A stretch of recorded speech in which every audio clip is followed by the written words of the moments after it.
Hello friends, welcome to my channel. आज हम 2 से 3 साल की बच्ची की राजलक्ष्मी साड़ी बनाने वाले हैं। इसके लिए ये 6 मीटर वाली साड़ी है, मेरी नॉर्मल साड़ी। इसके हम बराबर 2 टुकड़े कर लेंगे। लंबाई 20 इंच है बच्ची की, लेकिन यहाँ मैं 22 इंच लेने वाली हूँ ताकि बच्ची थोड़ी बड़ी हो तब भी पहन सके। इसके बराबर 2 भाग कर लेने हैं साड़ी के। अभी हमने बराबर बराबर 2 टुकड़े कर लिए हैं। एक टुकड़े को हमें अलग कर देना है। केवल एक ही पल्ला लगेगा हमें, एक और का ही। ये 22 इंच का है, तो एक पैर के लिए लंबाई का 2 गुना और दूसरे पैर के लिए लंबाई का 4 गुना, इस तरह से हमें कपड़ा काटना है। यहाँ हमारी लंबाई है 22 इंच, तो इस तरह से 22 इंच और एक और बार 22 इंच, इस तरह से हम इसे कट कर लेंगे। अब ये एक पल्ला हमने लंबाई का 2 गुना, यानी लंबाई 22 इंच थी, तो ये हमने 44 इंच का 44 इंच का काटा है। और ये दूसरे पैर का पल्ला लंबाई 22 इंच थी और ये हमने 88 इंच का काटा है, यानी लंबाई से 4 गुना। अब ये हमने पल्लू काटा है लंबाई से 2 गुना प्लस 7 इंच, यानी 51 इंच का इसे हमने काटा है। अब हमें यहाँ से 51 इंच ही रहने देना है बॉर्डर की ओर से। पल्लू हमारे सीधे हाथ की ओर जाना चाहिए, राइट हैंड की ओर जाना चाहिए पल्लू, और बॉर्डर हमारी ओर आनी चाहिए बॉर्डर। अब ऊपर से 7 इंच हमें मार्किंग करके क्रॉस में कट कर लेना है। 7 इंच पे हमने मार्किंग कर ली। अब इस तरह से हमें इसे क्रॉस में मार्किंग कर लेनी है और इसे कट कर लेना है। अभी हमने इसे क्रॉस में कट कर लिया है। अस्तर के लिए ये मैंने ब्लाउज़ पीस लिया हुआ है। इसे पहले हमने इस तरह से फ़ोल्ड कर लिया, इसके बाद इस तरह से फ़ोल्ड कर लिया। अब हमें लंबाई इसकी 15 इंच लेनी है। ये किनारी वाला भाग है, यहाँ से मैं लंबाई ले रही हूँ। 15 इंच पे हमने मार्किंग कर ली। अब यहाँ से हमें 10 इंच पर मार्किंग करनी है, 10 इंच। यहाँ से भी हमें 10 इंच पर मार्किंग करनी है और यहाँ से हमें 1.5 इंच अंदर आ जाना है।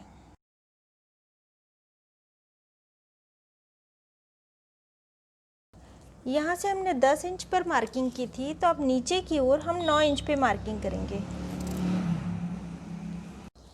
अब इस निशान को इस निशान से हम मिला देंगे और ये जो कोना है, यहाँ से हम आधा इंच अंदर जाएंगे और इसे इस तरह से गोलाई दे देनी है।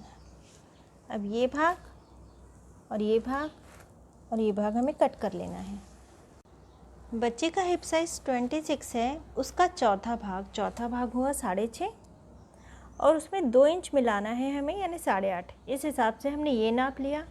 और हिप साइज़ का तीसरा भाग हुआ और उसमें प्लस 1 इंच हमें मिलाना होता है। इस हिसाब से हमने ये 10 इंच यहाँ का भाग लिया है आसन का। अब हमें कटे हुए अस्तर को इस तरह रखना है कि पैर वाला हिस्सा हमारी ओर आए और ये आसन वाला हिस्सा, कमर वाला हिस्सा उस ओर जाए। अब ये जो लंबाई से 2 गुना यानी 44 इंच का पल्ला काटा हुआ था हमने, उसे हमें रखना है। बॉर्डर वाला हिस्सा हमारी ओर आने देना है। यहाँ से 1 उंगल छोड़कर, ये आसन वाला हिस्सा है, 1 उंगल छोड़ देना है। यहाँ पर इस तरह रख के चिमटियाँ लगाते हुए इसे यहाँ तक सिलाई लगा लेनी है। इसके बाद यहाँ से यहाँ तक भी हमें सिल लेना है। इसे 1 इंच का हिस्सा हमें खुला रहने देना है। अब ये सिलाई लगाने के बाद ये बॉर्डर वाला हिस्सा हमें पकड़ना है। 2.5 इंच चौड़ी में प्लेट ले रही हूँ। इस तरह हमें प्लेट्स लेनी है और ये जो कॉर्नर वाला हिस्सा आ रहा है, इस तरह हमने इसे इस तरह रखा, बाद में इस तरह पलटा दिया और ये प्लेट्स हमें अस्तर तक लेकर जानी है। यहाँ तक ले आए हम। अब हमें यहाँ सिलाई लगा के इसे फिक्स कर देना है। प्लेट्स को इस तरह फिक्स कर देने के बाद अब हमें दूसरा पल्ला ले लेना है। दूसरा पल्ला भी इसी तरह रखना है कि पैर वाला हिस्सा हमारी ओर आए, कमर वाला हिस्सा उस ओर जाए। अब जो लंबाई से 4 गुना ज़्यादा हमने पल्ला काटा हुआ था 88 इंच का, वो वाला हमें लेना है। और यहाँ से एक उंगल छोड़कर इसे भी इसी तरह बॉर्डर हमारी ओर आनी चाहिए, इस तरह चिमटियाँ लेकर इसे भी यहाँ तक जोड़ लेना है। और इसके बाद इसे भी यहाँ तक सिलाई लगा लेनी है। 1 इंच का हिस्सा हमें खुला रहने देना है। अब ये सिलाई लगाने के बाद ये इतना हिस्सा हमने खुला रहने दिया है। अब हमें इसे इस तरह से रख लेना है कि चिमटियों वाला भाग दूसरी ओर चला जाए। यहाँ तक हमने सिलाई लगाई है और अस्तर यहाँ तक है, यहाँ तक अस्तर है। अब यहाँ से हमें 6-6 इंच के अंतर पर इस तरह से निशान लगा लेने हैं। हर 6 इंच के अंतर पर हमने निशान लगा लिए हैं। अब इसे अच्छी तरह से फैलाने के बाद एक 6 इंच वाला निशान हमें पकड़ना है और जहाँ पर अस्तर ख़त्म हो रहा है, यहाँ पर इस निशान पे हमें इसे इस तरह से रख देना है, बिल्कुल सीधा। दूसरा 6 इंच वाला निशान पकड़ना है और गेहूं भर के अंतर पर बिल्कुल थोड़ा सा अंतर होना चाहिए दोनों प्लीट्स के बीच में, इस तरह से हमें इसे रख देना है। तीसरी प्लीट्स को भी इसी तरह रखते जाना है और बाकी की भी सारी प्लीट्स को इसी तरह रखना है कि बस गेहूं भर का अंतर रह जाए।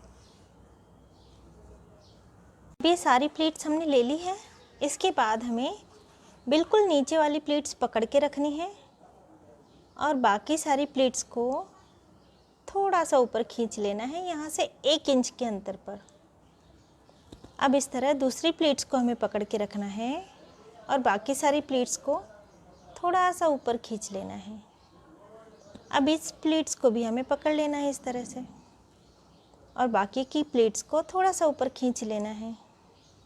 इसी तरह हमें सारी प्लीट्स को थोड़ा थोड़ा ऊपर खींचते जाना है। प्लीट्स लेने के बाद हमने इस पर प्रेस कर ली है, इस तरह 2 पिनें लगा ली हैं और अब हमें इसे सीधा कट कर लेना है। एक्स्ट्रा भाग हटा लेना है और सिलाई लगाकर प्लीट्स को फिक्स कर लेना है। अब क्योंकि ये बॉर्डर ऊपर की ओर है, अगर ये बॉर्डर नीचे की ओर होती तो हम यहाँ भी इस तरह के बॉर्डर एक लगाते, लेकिन ये ऊपर है इसलिए हम नहीं लगा रहे। अब इस तरह से फोल्ड करना है, प्रेस करते जाना है। दूसरी प्लेट्स को भी फोल्ड करना है, प्रेस करते जाना है। इसी तरह सारी प्लेट्स रखते हुए हमें प्रेस कर लेनी है।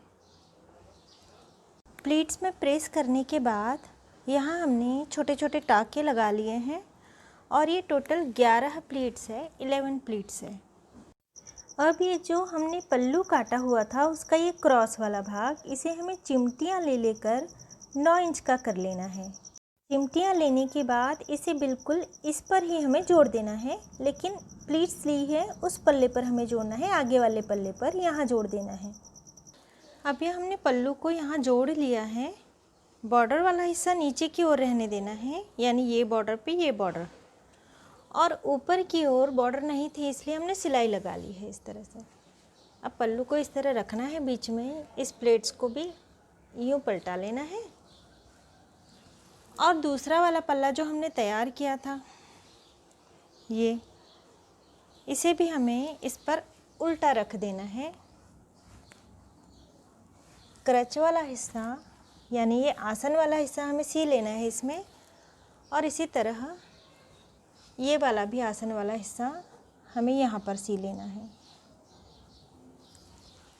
अब इस तरह सिलाई लगा लेने के बाद ये पल्ले हमें अंदर डाल देने हैं और ये आगे का पल्ला और पीछे का पल्ला इस तरह पकड़कर हमें यूँ रख देना है और इस भाग को भी हमें सी लेना है। अब हमें इसे सीधा कर लेना है। अब ये जो पल्लू वाला भाग है और ये पीछे की प्लीट्स को, प्लीट्स का बीच वाला भाग और ये सिलाई वाला भाग दोनों एक बराबर लेके हमें इसे सिलाई लगा के फिक्स कर देना है और इसकी बिल्कुल आखिरी वाली प्लीट्स हमें लेनी है और इस पर इस तरह रखते हुए हमें सिलाई लगा लेनी है यहाँ तक कि अस्तर दिखाई ना दे। और जो आगे वाला भाग है ये वाला, इसे भी हमें ये जितनी भी प्लेट्स हुई है यहाँ तक जितनी प्लेट्स है उसका बीच वाला भाग और ये सिलाई वाला भाग दोनों को मिलाते हुए हमें इस तरह रखकर यहाँ सिलाई लगा के इसे फिक्स कर देना है। प्लेट्स फिक्स कर लेने के बाद ये मैंने पट्टी काटी है 4 इंच चौड़ी और लंबाई में धोती के बराबर है, साड़ी के बराबर है, और दोनों ओर से मैंने इस तरह से इसे फोल्ड करके सिलाई लगा ली है। अब कमर वाला हिस्सा हमारी ओर रहने देना है और इसी तरह से इसे ऊपर रख देना है इस तरह से। अब यहाँ हमें सिलाई लगा लेनी है, इसी तरह पीछे की ओर भी पट्टे को लगा लेना है सिलाई करके। सिलाई लगा के जोड़ने के बाद इसे थोड़ा सा फोल्ड करना है और यहाँ रखकर सिलाई लगाना है बिल्कुल किनारे से। इस तरह पूरे में हमें पट्टा फोल्ड कर लेना है।